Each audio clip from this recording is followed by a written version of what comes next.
নমস্কার বন্ধুরা, আধ্যাত্মিক অরব কথায় আপনাদেরকে স্বাগত জানাই। অন্য দিনের মতো আজকেও একটি নতুন তথ্য কথা সম্পর্কে জানতে চলেছি। চলুন শুরু করা যাক। মানুষ সর্বদা কর্ম করতে থাকে। এই কর্মের জন্যই সে মান সম্মান আর ধন প্রতিষ্ঠা লাভ করে। এবার মানুষ সবসময় চেষ্টা করে যা সে ভালো কর্ম করে যায়। তাহলে আপনাকে বলি, শুধু ভালো কর্ম করার আবশ্যক নয়, তার থেকে বেশি জরুরি হলো এই খারাপ কর্মকে বোঝা আর তা থেকে দূরে থাকা।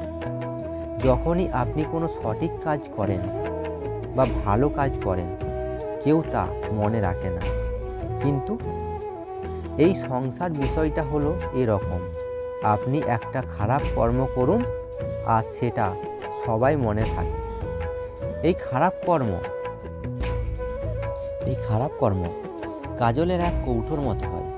আপনি যতই চেষ্টা করুন বাঁচিয়ে ব্যবহার করার, কিন্তু এই কালিমা কোথাও না কোথাও লেগে থাকে। কিন্তু জীবনে ভালো কর্ম করুন, তার থেকে বেশি গুরুত্ব হলো এই খারাপ কর্ম থেকে দূরত্ব বজায় রাখা। আর এটাই অবশ্যই করবেন। রাধা রাধা।